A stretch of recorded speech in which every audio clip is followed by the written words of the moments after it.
Good day, everyone. Welcome to Sound Espressivo, powered by virtual concert halls.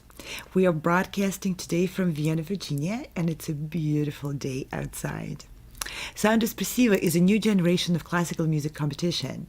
It offers contestants to perform in live broadcasts, television style, from their own location, anywhere in the world. Sound Espressivo panel of judges represents top performing artists and music educators from around the globe. Sound Espressivo offers an unprecedented array of awards for musicians. Our guests join our programs from their own locations around the world. They bring and share their musical gifts, their expertise, their personalities, their dreams. We present our guest opinion, and we hope that our audience will benefit from hearing different and maybe sometimes conflicting views on classical music, music aesthetics, music business, and other topics which we raise throughout our programs. Welcome to our podcast, Meet the Judges, Music Promoters, Music Managers, and Music Educators. No matter where you are or who you are, music connects us all. We started with a dream, but now we are paving the future. Welcome to the Sound Espressivo Global Competition. Fully virtual, yet bringing musicians closer together than ever before, now on a global scale. True live, inclusivity, diversity, connection, community, an extraordinary array of judges. Get noticed by companies all over the world. Prizes, scholarships, performance opportunities. Apply to be a part of the most exciting congregation of artists like nothing you've ever seen before. We guarantee quality and leave no musician behind. We can't wait to hear you on the virtual stage. Yes, welcome to our virtual stage. We'll bring you from your own location. We'll turn your living room, your studio, into a concert hall, and we'll bring your music to the world. Today we invited two distinguished cellists who will be joining us from Israel and from the US in a moment. They are brought to our programs thanks to the iClassical Academy. The company helps introduce professional musicians and students to the work of some of the most renowned and influential concert artists and educators through online learning. iClassical Academy helps artists of the greatest stature also to reach a broader audience and to discover the potentials of working and connecting through an online platform. iClassical Academy offers a fully rounded education curriculum, which is a tremendous source of vetted and proven knowledge. The courses are both academic and practical. They are specifically designed for professional musicians as well as for students, amateurs, and music lovers. The courses are created in collaboration with some of the most respected, leading professionals in our field. Recently, the company opened their collection of courses as a rounded curriculum where people can access all of what iClassical accumulated over the years. Pretty much like what a conservatory or a university offers to their enrolled students. iClassical Academy is a supporter of the Sound Espressivo competition. The company is sponsoring prizes for winning contestants. Their prizes are designed to help musicians be better equipped with modern tools and knowledge for progressing towards their goals as students and musicians. Let's welcome Zvi Plesser, a renowned cellist, educator, tireless supporter of classical music and musicians, and he will be joining us from Israel. Welcome, Zvi. It's such a great pleasure to have you. Thank you for taking time and pains to get online and join us. Thank you. Nice to be here. Wonderful. Zvi, you are a well-known concert cellist. As a soloist, you toured all over the world, and with some of the most famous orchestras, conductors, you performed in the most prestigious concert halls. You collaborated with some of the most renowned and influential artists of our time. You hold teaching positions with the best schools and the summer music festivals too. You founded chamber groups and programs for young musicians and festivals yourself. And you're also a recording artist, with many albums out under your belt. I mean, I can't even finish talking about all the accomplishments which you managed to. I mean, the list goes on and on. I think people should read the banners below me here. So you are what we consider in our profession a complete musician and a complete success. Today, the situation is devastating for the performing arts. Let's not call it anything else, because we would be putting pink eyeglasses if we called it anything else. What is your response to the situation which many musicians perceive potentially as the end of the performing arts, at least the way we know it? Well, thank you for all the compliments. I hope my mother is watching this. She would be very happy. Thank you. About the end of the profession as we know it, I don't think that's probably true. I mean, we are yet to know what's going to happen at the end of this pandemic. But my response, I think, was a complicated one, and with waves like this pandemic, coming up and down. I think my first response was actually uh, during the first lockdown was to immediately sit and learn as much repertoire and go through music that I've been waiting. And I was really in heaven, having this spare time that I'd never had to explore new repertoire and new pieces, and it was amazing, and I loved it. Then I think the wave came crashing down actually as soon as there was a little bit of opening, and you felt like maybe we're going back. And unfortunately, that was not the case, because we didn't really go back. Um, so, of course, I went through a few online concerts and platforms, and playing in different streaming events. But actually, I have to mention one of the most um if I can expand. I don't know how much Oh, time we please, have, but please go uh, for it. Yes, that's very interesting to everyone. one of the things, as you said, I'm a music director of a festival up in the north of Israel, which is a well-established chamber music festival, and with a long tradition and many supporters. And when the summer festival was supposed to happen, I realized that there is not going to be an option to do the festival. So I managed, in spite of the conditions, to pull together a tour with my students. I actually organized 7 of my students. We created a cello ensemble called Open Strings. Wow. This was late July, and we went around the area region where those this festival takes place, and we played cello ensemble pieces. At first we thought we will have an audience of maybe 30 or 40 people in different locations. The day before we were going for this tour, it turned out that we can only have 10 people in the audience.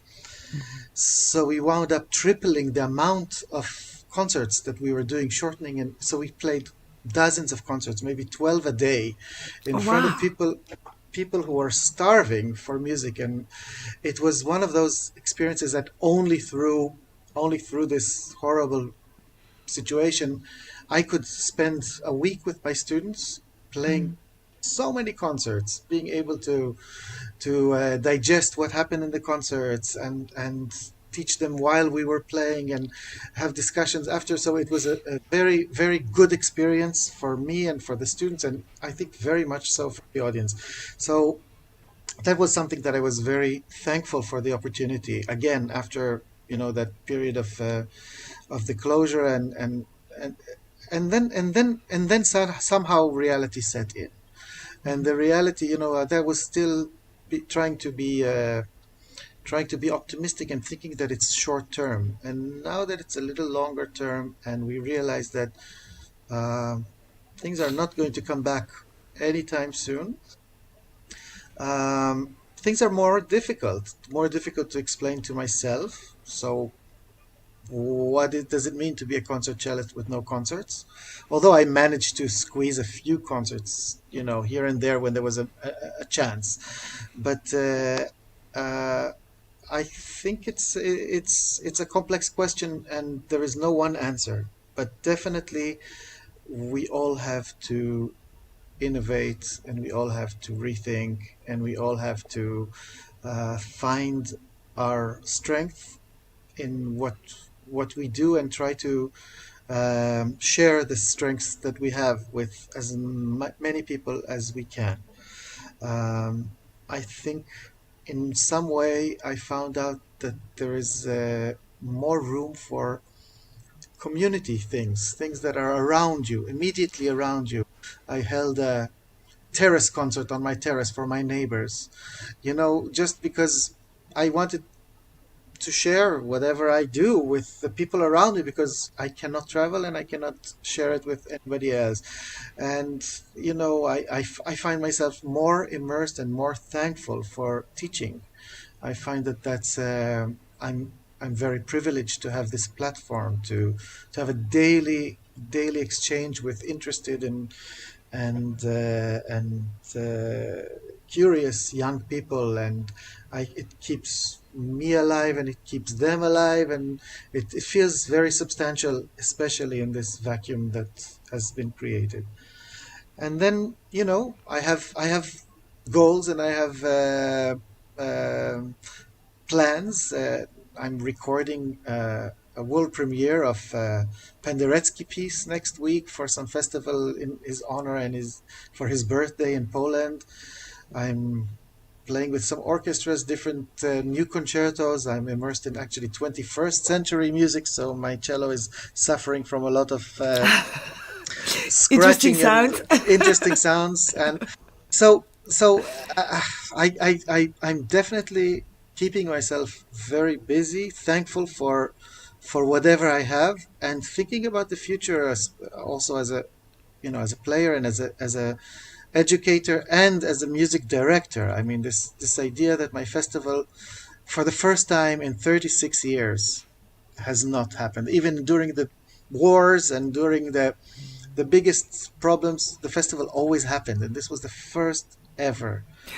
Well, it did happen just in a different form. You took your students to the same location, and I admire you for making that effort and making that happen. Let me please applaud to that, because you upheld the festival. Well, it took a different form. You adapted to different circumstance, and you just didn't let it go. This is very admirable. But the most important thing aspect about the festival is this interaction with audiences, and these productions that we can do, the special things, and that was not possible, and I can't wait for that to happen again. And I'm hopeful, maybe now, with vaccine in the background, possibly maybe we can think about optimism. Well, maybe optimism is hard to think about, but what you're doing is, to me, a manifestation of optimism. We can't do our performances this way. I'm going to go on my terrace and perform for my neighbors. This is optimism in its best. And I would like to introduce Zvi's performances. We have a couple of samples of recordings which you made during the pandemic, with whatever technology and whatever things you could access at the moment. Let's watch the first video.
Oh, beautiful.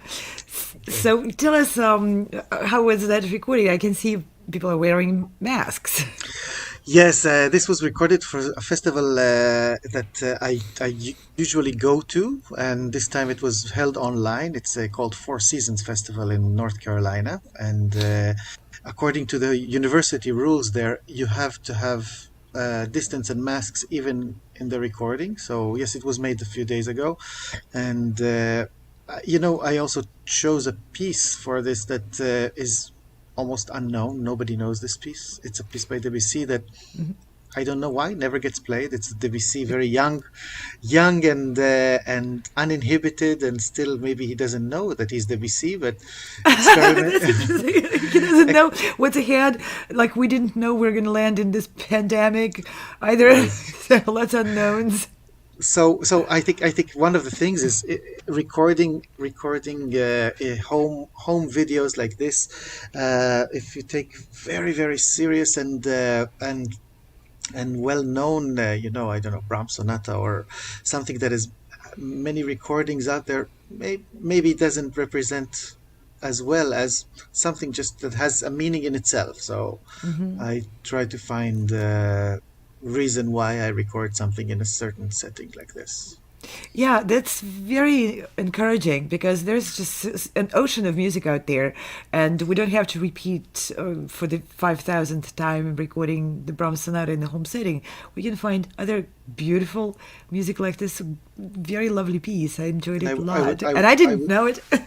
I would like to give credit to the pianist Anna Kavallerova, who was played with me on this recording.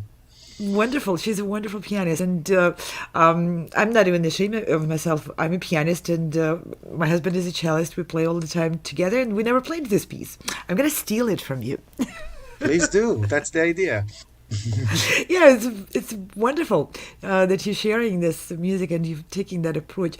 You also recorded some videos for iClassical and for their curriculum and offering, and we have samples of that to come a little bit later. But let's see one more home video which you made recently too, right? Right, yes. Yeah.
That's a beautiful performance of Britain. And I can see you're using probably the phone to record that. That's It's my iPad. I've had great quality on the iPad. Bravo. Thank you. I'm telling my students to record themselves as much as we can, since we cannot have, concerts, school concerts or anything. So it's as close as we can get to a concert, playing something through from beginning to end. And if you can make it sound quite good on a phone or an iPad or a simple mic, it probably means that you're doing something right with the instrument, because That's an interesting point. That's right. If the iPad or iPhone can deliver good quality, that must be you've done something right on your instrument. because you don't have any kind of help. You don't have editing, you don't have any echo, you don't have any reverb, anything, no color, no balance. So make it sound as good as you can on the simplest instrument. Wonderful. And step back 100 years, we have recordings of fabulous musicians, and they do sound fabulous on much less advanced technology than everybody's phones in their pockets today. Of course. So, and now we'd like to get your permission to see a sample of the recordings which you made for the iClassical.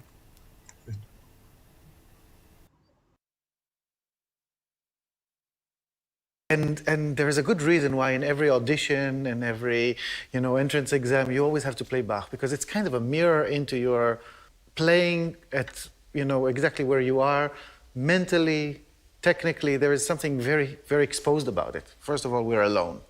That's the one thing, which is a fantastic feeling. And I think with this prelude, there is something very personal about this prelude. I think it's the fact that it's in minor, the fact that it's so dramatic in a way. There is a lot to work with on the personal level, but then also to understand a little bit of where you are on the instrument and in your mind.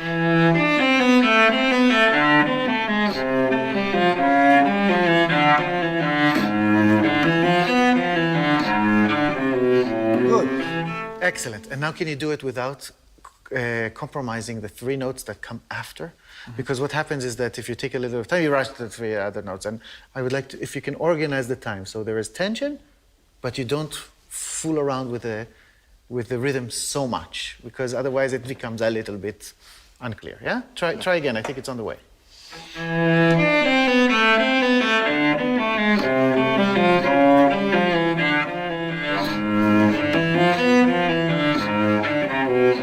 Listen, this was beautiful. This was beautiful. I felt you organized the time.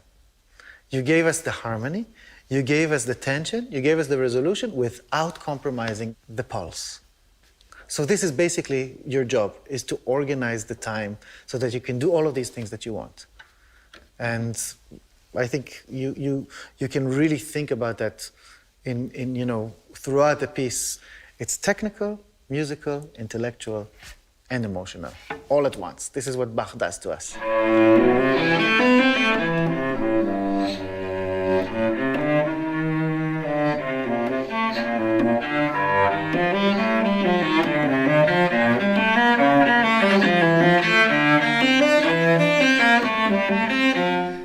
You're being carried by the music. Mm-hmm, yeah.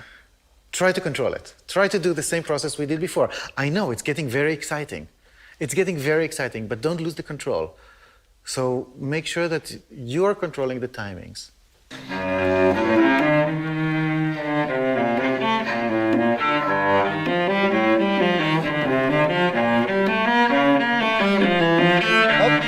I don't know if you heard of suddenly rushed.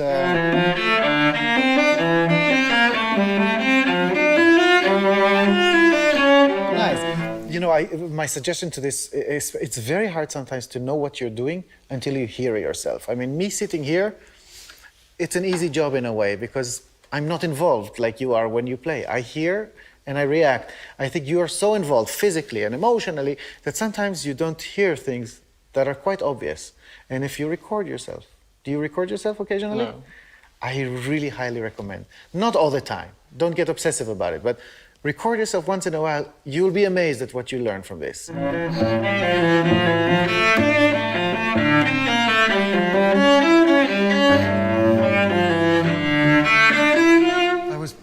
pointing out that there is a hidden, you know what a pedal point is?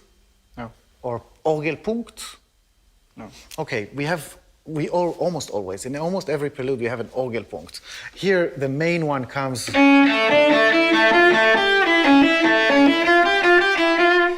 Orgelpunkt, the word comes from the place where the organist would put his foot down on a low note, and it would stay there. Usually, it would be on the dominant of the chord, of the tonality, and it would stay there. So here we have the A, right? And here there is a little hidden Orgelpunkt, or there is one here that sometimes I think is missed. Can you play from Can you play from there? Or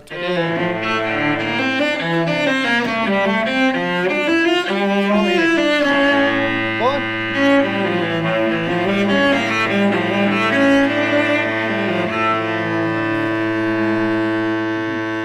You hear how beautiful this? So we have the two tense, and I think it gives. I think also it gives you the overview that not everything that happens during this passage is as important. Oh, that's such a beautiful masterclass. And as a pianist, I appreciate it so much because for us, Bach's music is organized in a polyphonic way. And just too often, string players get really so into the one-line interpretation of it. And this overall structure gets lost. And I love that you pointed that and showed it, played that Orgelpunkt.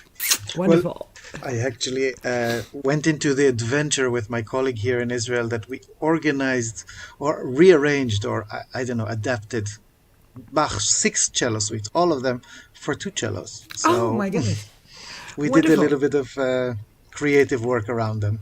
Mm-hmm. But they And call for it, yeah. Yeah, and I already before the pandemic, before this was shot, long before we thought about this, I suggested record yourself as I do now. Now it's the only thing we can do, but I suggested it to the student before it was the only thing he could actually, listen to himself on or play for somebody else with. Oh, yeah, that's such a great tool. Playing for yourself and treating yourself as your own teacher. That's just so good. We tend to trust our own opinion more than anybody else's, and that's a good thing. And so just being able to teach ourselves and verify certain things. Okay, I'm actually doing a crescendo here. I didn't mean to. Exactly. I didn't know I was rushing. He was rushing. He didn't know he was rushing. If he listened to it, it's, so easy. I tell my students it's such an easy job for me. I sit outside, I listen. It's so easy for me to tell you what's wrong. Listen to yourself. That becomes more interesting. Yeah, absolutely. This is wonderful. And I can't wait to invite our second cellist, not to say second, our second distinguished guest of the program, another cellist to join us. We're going to have a cello party here. Please welcome Evangeline Benedetti. She's a cellist from the U.S., joining us today from New York, I believe. Yes. A well-known performer, educator, and clinician.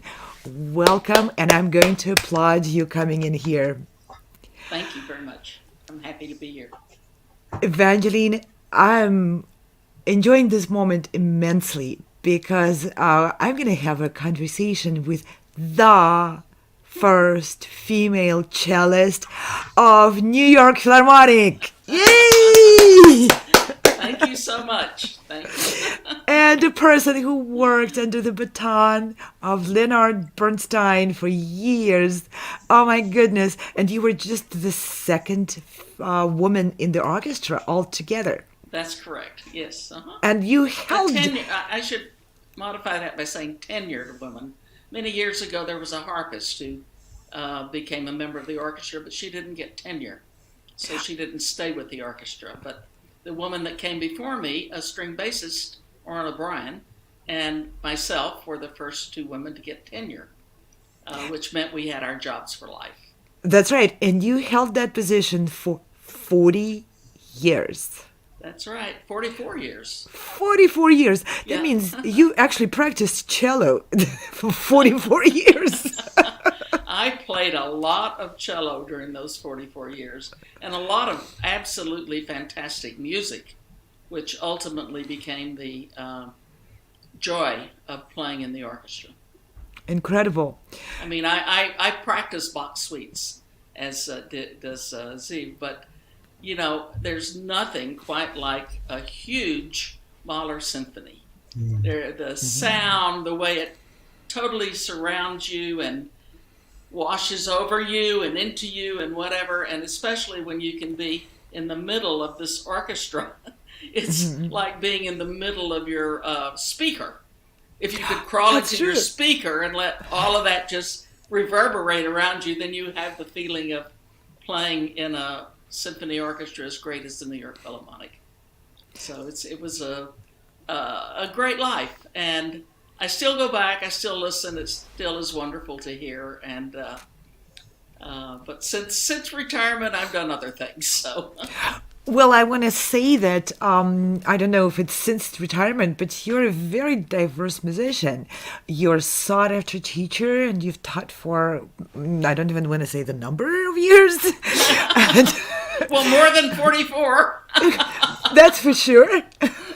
And you're also a very active clinician. You're expert on the Alexander technique. You're a published author of a very well-known book. I've heard about your book. I mean, I can't believe it. I heard about your book, Cello Bow, and you putting it together. Yes, I'll show you a Before I picture. ever met you. Yes, I know that picture. And I don't want to attribute that to just being involved with my, husband's teaching and students.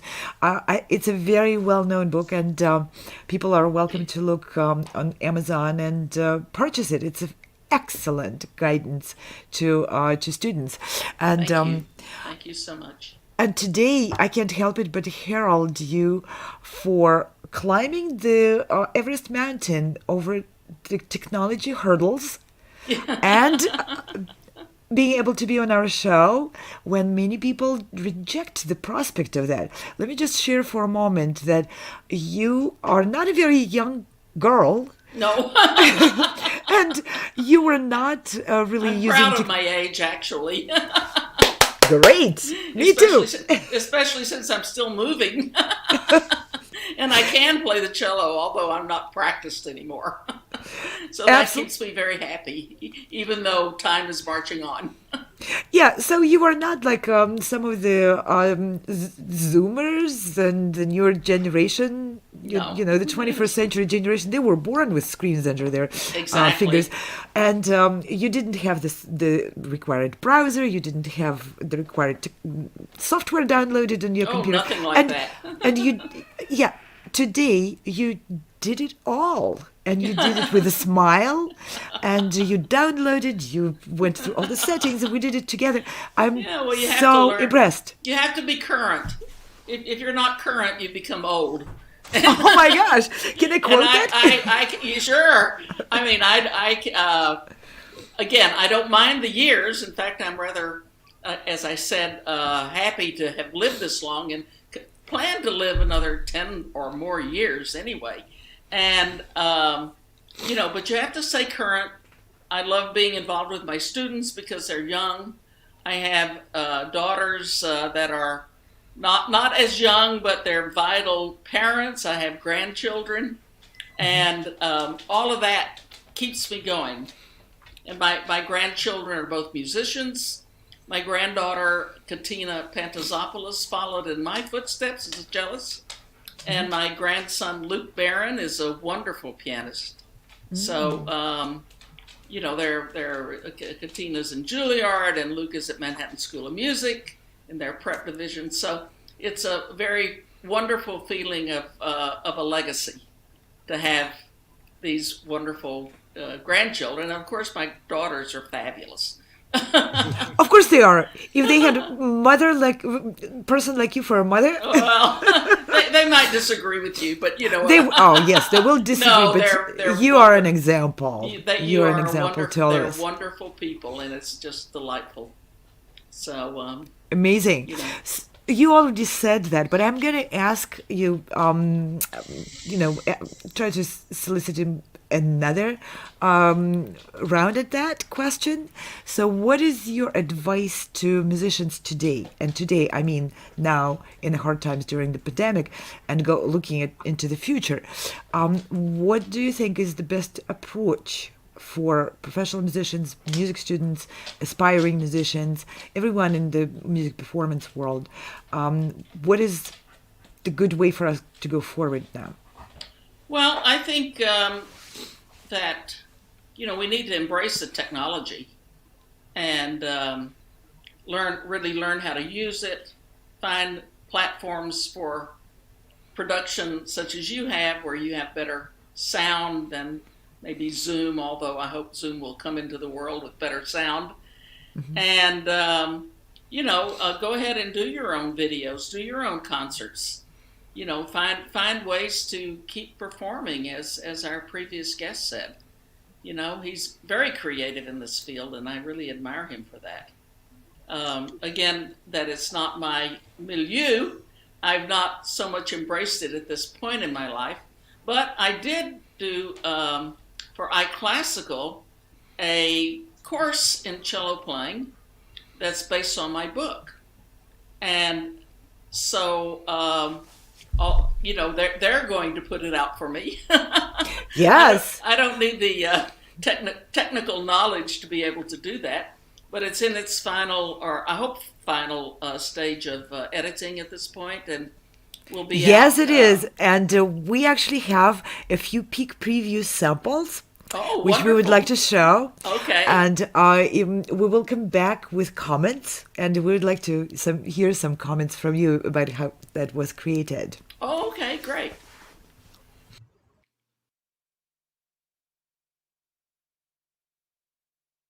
Thinking about how to organize all of cello playing into the medium of this online course was challenging until I took to heart the idea that cello playing is all about music making. It occurred to me that I needed a piece of music to be our framework for deconstructing cello playing and, more importantly, putting it back together after the examination or exploration is done. That work became Elegy by Fauré. It requires a sound most revered by cellists and laymen alike, who often say, "The cello is my favorite instrument." That sound is a soulful quality that is often thought of as close to the human voice as any instrument. From the hands of great cellists, we feel the sound coming from the heart of the player, rather from the whole of the player, mind, body, and soul. It affects us viscerally, both the player and the listener. This is the sound we love as cellists. It's the most wonderful attribute of cello playing. So, let's play the first phrase as we begin our work together.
By the way, you notice that I've added a tag to the end of it so that we can play on the C string too. Artistic license. This phrase must be played legato. The technique of legato is also our first to deconstruct. This phrase is so wonderful for learning the essence of cello playing. Clearly we use both hands, but we'll begin by separating the right from the left in this discussion since they have different functions in playing. And we'll do this before we put these very two different activities together in order to play. With the right hand, we tackle learning to use a whole bow that sustains the string vibration, which creates the sound that we desire. With the left hand, the first priority is playing the notes in tune, which requires pressing the strings to the fingerboard in the right places, first with the hand located in one place and then shifting to different locations. We also use vibrato in a sensitive and expressive way to enhance the sound. We move up and down the fingerboard to change the string length dramatically, changing the pitch to create the phrase. We must also learn that to create the phrase as we want it, we must coordinate the two hands. When bowing, there are numerous tiny variations in placement, pressure, and even speed throughout the stroke that have to be taken into consideration in coordination with the variations in vibrato to pair with the nuances of bowing. Therefore, we must go into the anatomy to learn what we must do to play naturally.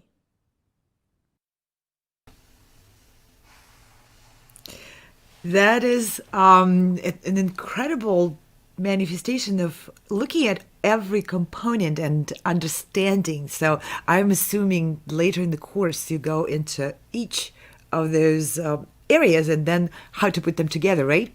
That's correct. Yes. Because, you know, it requires so much nuance to play that, and usually you accumulate through your course of study what is the, well, you pick up all of these little things. In other words, your teacher tells you, oh, now do this, and oh, now do that, and, you know, so you do build a course within yourself, so to speak, of how to learn cello playing, but it's seldom that it is really put together in a way that you can look at the whole picture and read all about it. Mm-hmm.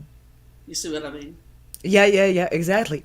We learn it, through so many years of study, and we learn it in stages and different applications, different pieces, and eventually we do need to put it into very clear terms. Yes, and to see what it is we're doing exactly. Yes. Mm-hmm. So what got me really interested in doing this is that when I was in the orchestra, we would have great soloists and come through and play often the same concerto. Mm-hmm. And some of them would use entirely different bowings and fingerings. And it became really quite amazing that they all sounded great. Yes. I remember, I think the violinist was Spivakovsky. I don't quote me on that for you historians, but he started one of the great concertos up bow. You know, everybody started down, and he went bah, and it was like, what are you doing? Yet he sounded great. You know, so you would watch this and of these players, and I started thinking, well, what is it that they're doing? What really is it that makes the music, that makes a great a string player mainly? And I wound up with sort of the idea to take try to get down to the essence of what it is, and really what it is vibrating the string. And you know, you can the hair on the bow is a tool to vibrate the string. It's not even you can have a great bowing technique that has nothing to do with playing on the string. Mm-hmm. And sometimes when you just get somebody to say, listen to the string, play the string, don't bow, vibrate the string, you get a totally different picture and a more beautiful sound and comprehensive everything that you didn't have. So it became that kind of thing that became my focus. So therefore, then I tried to go from there. Well, then I have a body. I have to move this bow. How do I vibrate the string? So I'm, as you said, a trained teacher of the Alexander technique. So I started saying, well, okay, let's look at this physically. How do I bow? What muscles do I didn't go much into the muscles, but which bones and joints do you move in order to vibrate the string, hold the bow, move it properly, and get the effects that you want? And the same, how do you use your left hand?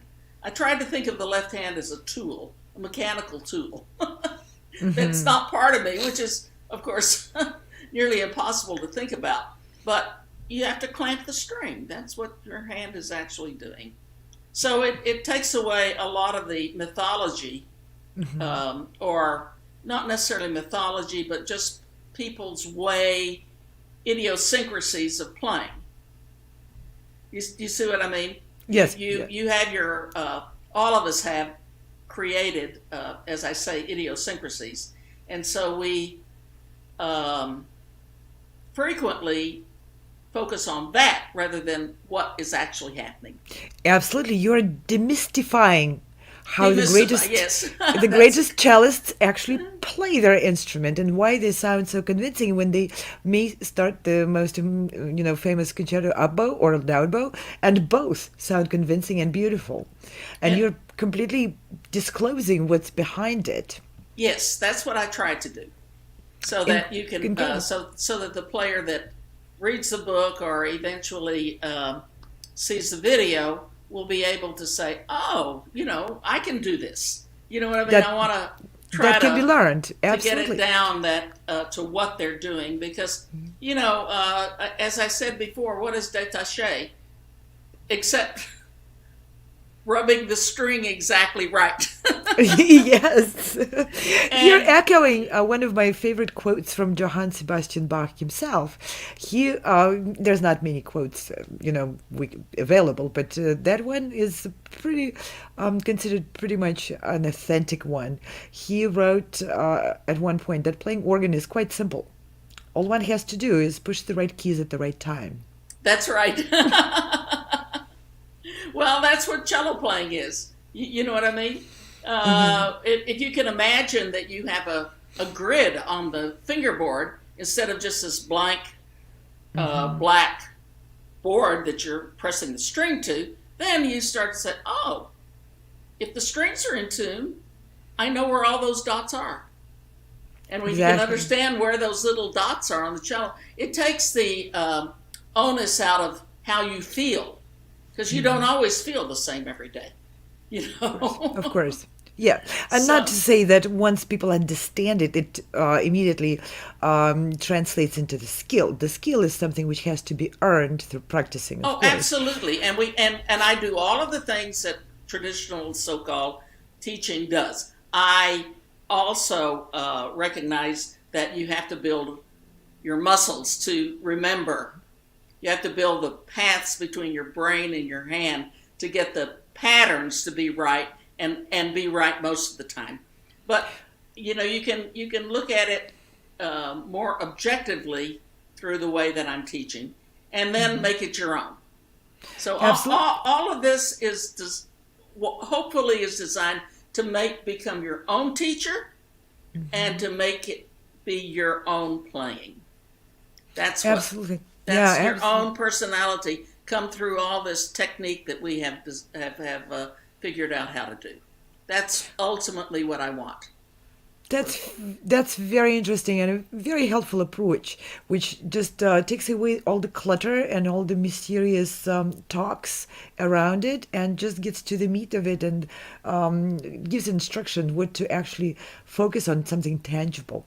Let's see one more sample from that course, and we'll come back with a commentary as well.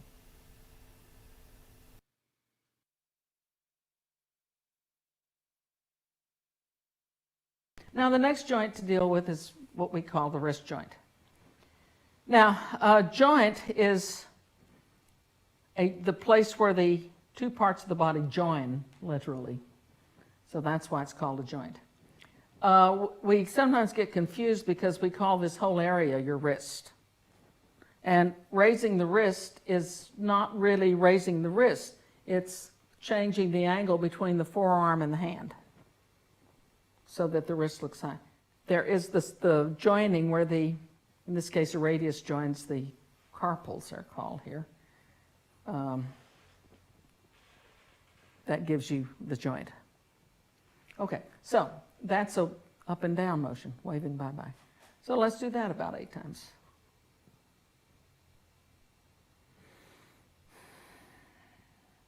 Then the other way it moves is this way. Doesn't move very much that way. Yeah. Okay, so then that takes care pretty much, and then we can move it in a circle. If we combine the this and the this, we get this.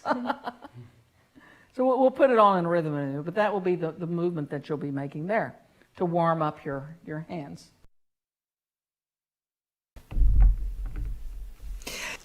So, Evangeline, Yes. is that also part of the course, this instruction? Well, that particular instruction is not part of the course because I had too much else to say, quite honestly. I'm not surprised. The course is already 18 segments, and so maybe that'll be another course later on. Mm-hmm. But in the course, I do discuss anatomy, and I do show how the body works, how the arms work, how the spine and in relation even what the legs have to do in cello playing, and give a very brief overall anatomy of the bones lesson and bones and joints. Mm-hmm.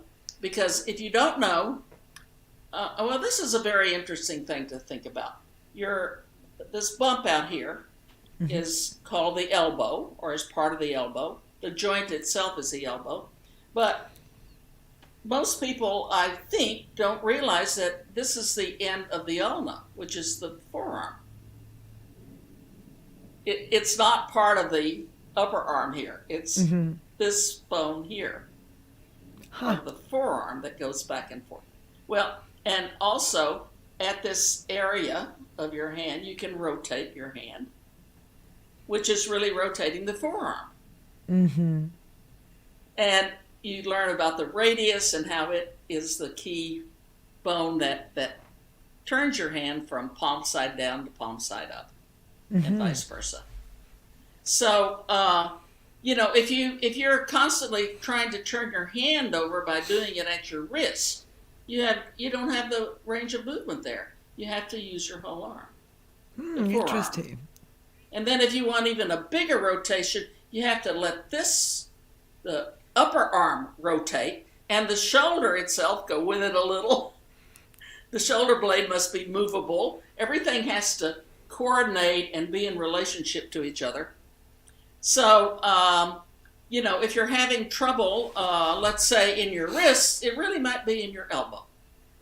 The mm-hmm. issue might be. We don't know. It can even be the way you're sitting, because if you're not sitting with a wonderfully tall and flexible spine, your arms are not going to work well. Mm-hmm. How you have your head balanced on top of your neck. If you're like this, you can hear my voice. It doesn't work, and my arms don't work either. Yeah, and the cello is all straight. Yeah. So, ironically, what I have found so interesting about learning the Alexander technique and having the right relationship of your head to your spine is that, and now please don't let me insult the piano. I love the piano, but it is much more mechanical than the cello. I mean, I think we can go along with that. Oh, we can totally agree on that, of course. Okay, but so therefore, if it's a mechanical instrument, you might think that every person would make it sound the same. Oh no, it doesn't. Or the individual pianist will always sound the same. Well, it's just amazing that once you get the body moving well, and you come with your whole self appropriately to the piano, you have a totally different sound Yeah. out of the same player.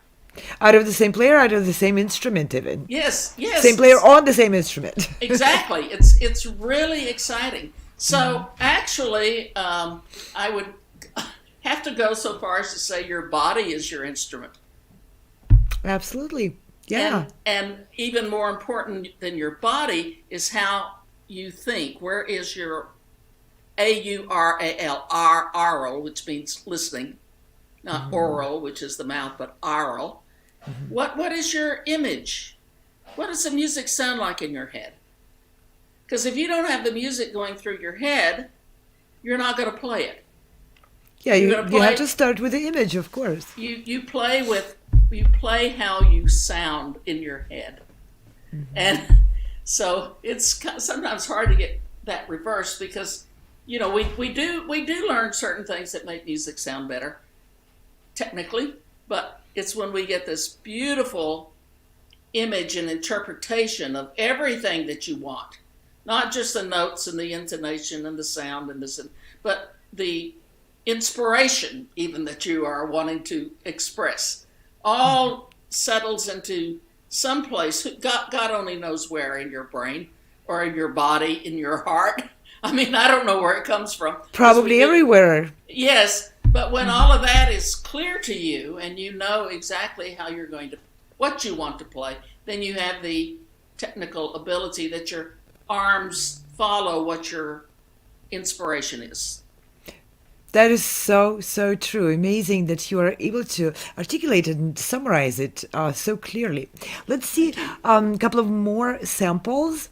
And Okay. I believe you also made some of these videos for iClassical offering of masterclasses, right? Yes, actually the last video was part of that series. It was part of the masterclass series. Let's Yes. see a couple of more short examples. Okay, thank you.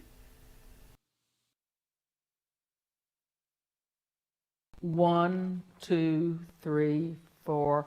1, 2, 3, 4. 1, 2, 3, 4. 1, 2, 3, 4. So 4 movements to get down, 4 movements to stay down to let your spine lengthen, and then 4 movements to stand up, and then 4 beats to stand up and 4 beats to rest. So let's count. Let's have the pulse going within us. 1, 2, 3, 4. 1, 2, 3, 4. Stay. 2, 3, 4. Return. 2, 3, 4. Yeah, that's wonderful. Organizing the movement according to the pace of the beat. I love it. Well, the pulse is the grand organizer. I call it the master organizer of the body. And interestingly enough, it seems like you agree on that with Zvi also. Uh-huh. And that's one of those rare occasions when two fabulous cellists, happen to agree on something. I hope people are listening and taking that into consideration. Well, the pulse is everything. It coordinates you, not just the music. I mean, it's lovely to have the music have rhythm and pulse and whatever, but it organizes your body. You have to know when. Exactly. To get someplace. So if you're doing a long shift, you need to know when. I must just add here that every now and then on your little strip that runs, the name Elizabeth is there and not Evangeline. Oh, I apologize for that. We're going to get that corrected and we'll rerun those streams. Thank you for noticing. For those who are listening, I really am Evangeline. Evangeline, that's right. My apologies. We'll get that corrected, and the next series of banners will show up with the correct name. One interesting thing is that, as you know, Bernstein hired me, and so many years later, we ran into each other, and he said, "Well, hello, Elizabeth." Oh, I'm not the first. No. Look, Evangeline, we got it corrected. Yeah, thank you. So I just simply, went along with him. I mean, I wasn't gonna, he's the highest of the high maestros, so I wasn't going to correct him. Anyway, a little bit later in the course of things, actually, we were in a performance, and it was a performance whereby all gave their time and energy to raise money for AIDS at that time. And so we had the greatest classical musical stars, members of the New York Philharmonic played, and I think maybe even the Metropolitan Orchestra, the major orchestras in town all got together to raise money for AIDS. So the soloist and conductor came out on stage, and Bernstein was directly opposite me. And he bowed to the audience, and then he turned around and bowed to the orchestra, and he said, "I really know your name is Evangeline." I'm going to repeat that. I really do know your name is Evangeline. Yeah, it was shocking to me because, at such a time with this midst of all of this stuff going on, he has a presence of mind to correct himself. It was really very funny. What a wonderful so story. from then on, he often called me Elizabeth with a twinkle in his eye. So anyway, Evangeline, thank you so much. Thank you. Uh-huh. And let's see one more sample from those master classes. And Okay. we'll come back with comments. I was just going to make one comment about the Yes, last please. one. I'm sorry, I Please, went please. off the string. You have to use your whole body to play. And the most important joint to be free within the whole body is your hip joint. So when you do this squatting, you are freeing your hip joint and you're keeping your spine erect. And that's the point of doing the squat. Uh-huh. And then you take your squat motion and just let a chair be under you so that you land on the chair. And then you're sitting upright. And you're on something called the sit bones, which are really very, very important. Okay? That's what I want Okay, to say. there, yeah. Thank you for the comment. Yes.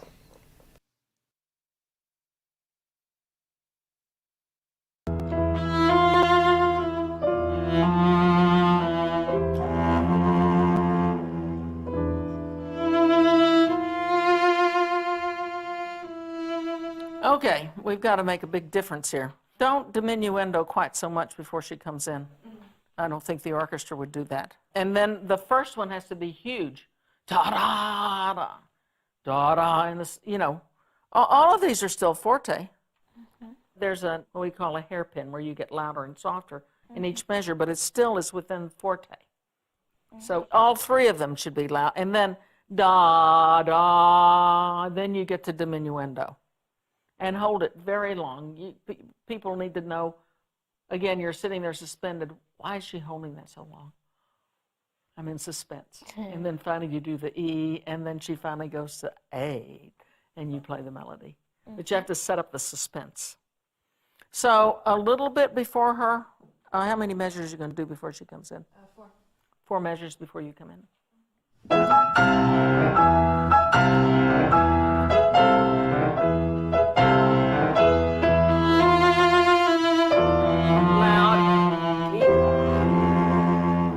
And now the loudest.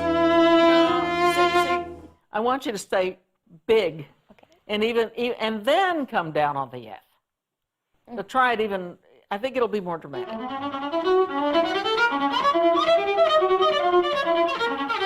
Okay. Now see in this passage, sort of like in the slow movement, you want to hear the top note in it. So it'd be the B flat, C sharp, E.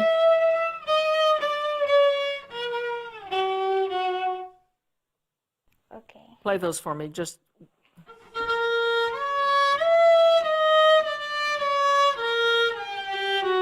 Okay, so now as you play the 6, listen for the top note and see if you can make a melody out of that. Okay. Go ahead.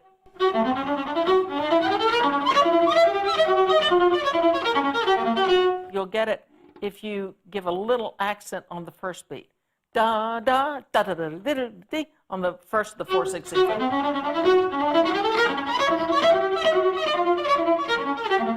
Yeah, even more. I want to hear.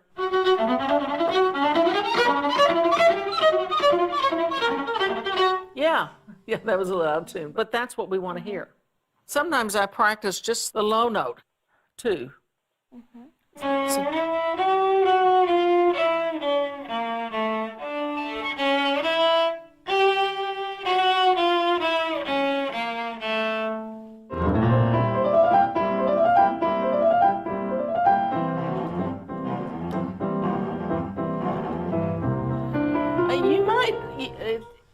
it's a crazy fingering, but you might go.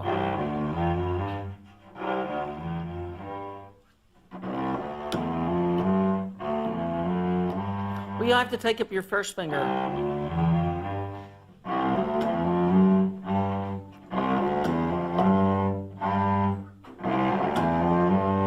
And yeah, it's sort of rolling your hand over.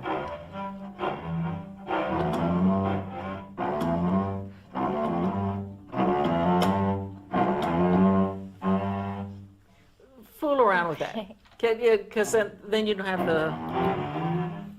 Or if I'm going to shift, I'd probably shift on 2/2 because it's shorter. That's all. Okay. Try it. Just see if that helps.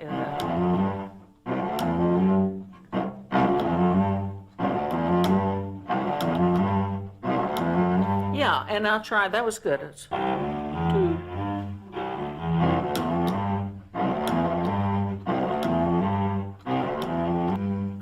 I like those two better than.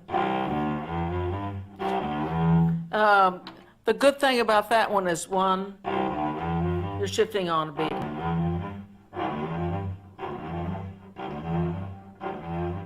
But I like the shorter distance, or if you can do that one, it's the cleanest. It's the cleanest one, right? Very interesting. You're going really into nuts and bolts of technique and bowing and fingering, all of that. Well, as they say, another saying is, the devil's in the details. Yes, indeed. But my question to you, you're working with this particular student and addressing particular challenges and offering her particular opportunities which you see in the moment that that particular student is capable of handling, and maybe it'll enrich her, and all of that goes on in the moment when you're teaching this student.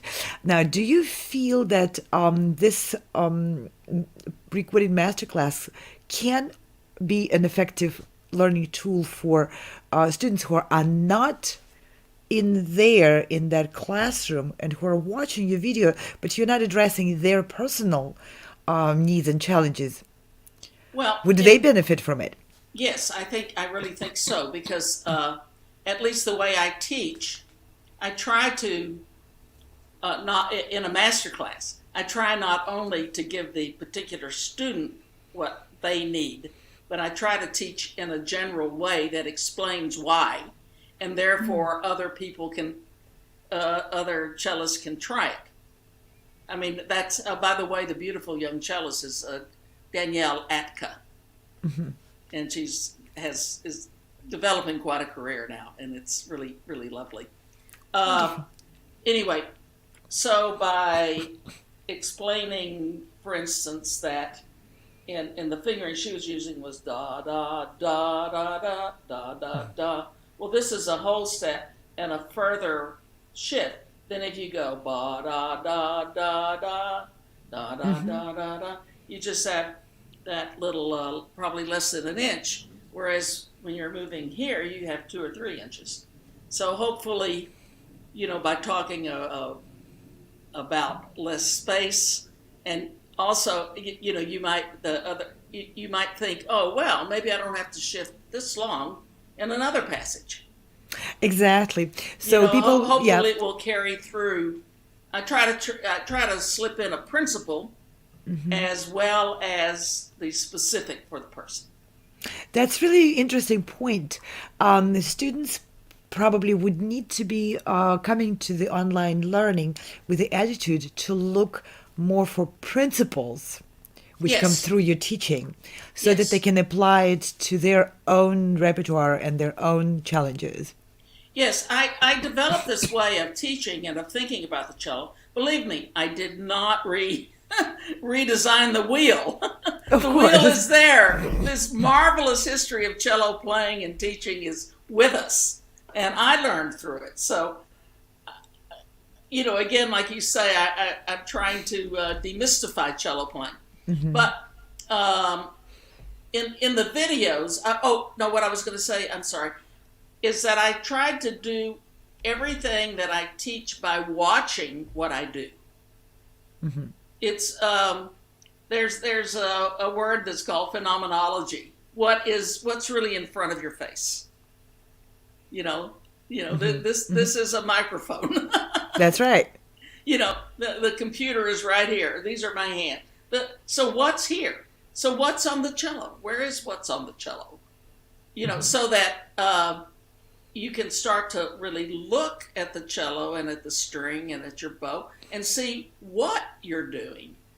And then figure out how to change if it's not working in according to the principles of the instrument and yourself. That's wonderful. And that really opens up the understanding of how to approach the courses to benefit from them the most.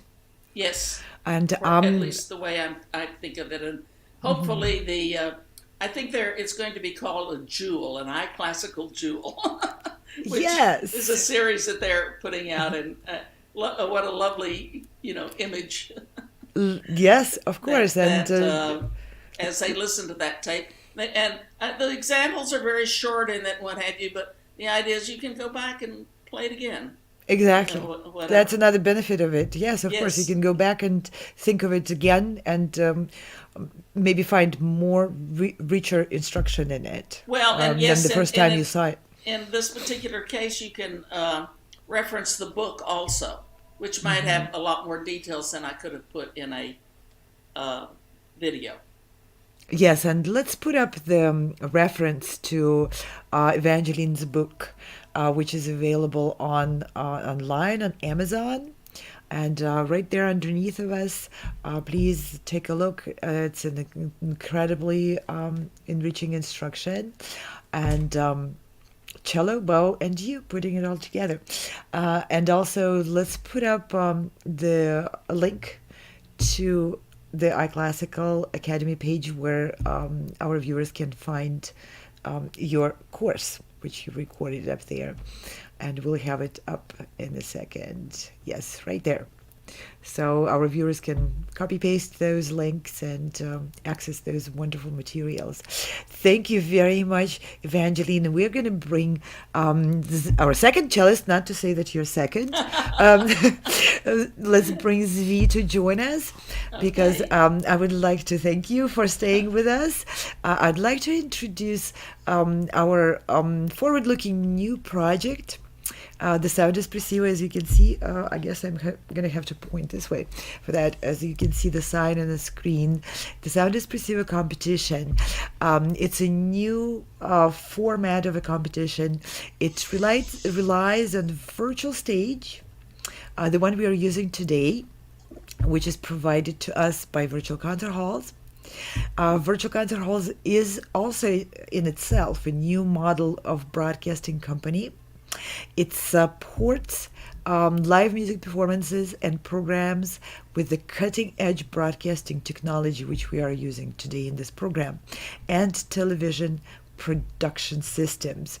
It is also a company, interestingly enough, created by professional musicians. And as far as I know, this is the first and only broadcasting company ever created by professional musicians, concert artists, educators, and just a newly minted conservatory graduates. In collaboration, of course, with professionals from other industries, technology, and television industry. Virtual Concert Halls provides its services to some of the most renowned performing artists around the world. We hosted programs with Grammy Award winners, with Emmy Award winners, members of top orchestras, opera companies, faculty members of some of the most well-known music conservatories like Juilliard School, Moscow Conservatory, Colburn, just to name a few, Cologne Musikhochschule.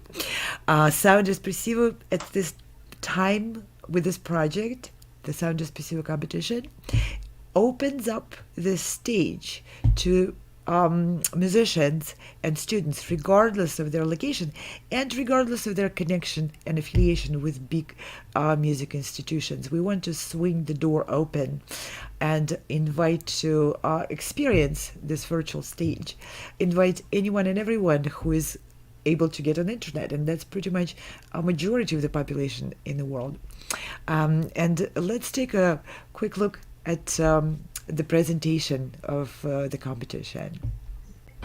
No matter where you are or who you are, music connects us all. We started with a dream, but now we are paving the future. Welcome to the Sound Espressivo Global Competition. Fully virtual, yet bringing musicians closer together than ever before, now on a global scale.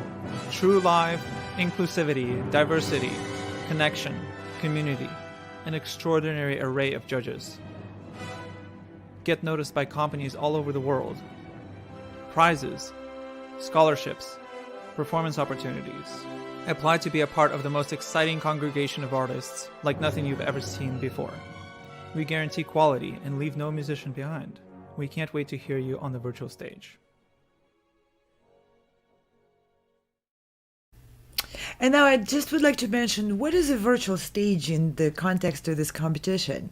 There are a lot of competitions nowadays which require pre-recorded video submissions from contestants. They review those submissions and then put them on YouTube and make them available for the audience to watch. And that is a wonderful format which allows young musicians to be seen and to be appreciated and to be heard. And it's a great way of doing it. However, the Sound Espressivo competition took a different approach, which is to provide a platform to musicians to perform live, not pre-record and upload, but perform live through the virtual format with all the associated stage fright and the very awarded, very reasonable fear of technology failing on us. And of with all the unknowns behind, we don't know who is watching us at this given moment. So the initiative is to provide that experience to the musicians of the future and see if they want to have that as part of their performing career. Now, my question to you both, would you consider this form of a competition, this form of the live virtual platform, helpful to young aspiring professional musicians and music lovers and amateurs? Should I go first, Evangeline? Absolutely, Zvi. Well, first of all, yes, I think it's beneficial, especially during this time. Naturally, this is a particular time that does not allow for any other real competition or show, and actually the idea of doing it live is interesting because you can really, as you said, you can at least have a little bit of adrenaline flowing and at least have the feeling of what happens in real time, because music, unlike a lot of other arts, is time time dependent. So it's important to have it synchronic and not asynchronic.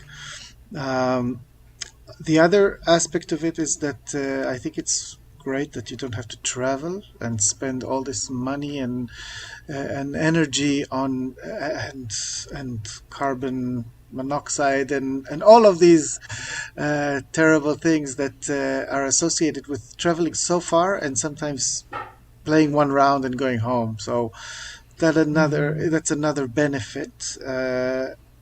I'm sure there are many more benefits, but I think that the idea to have a competition that is global like this is very interesting. I like the idea of having different categories and different.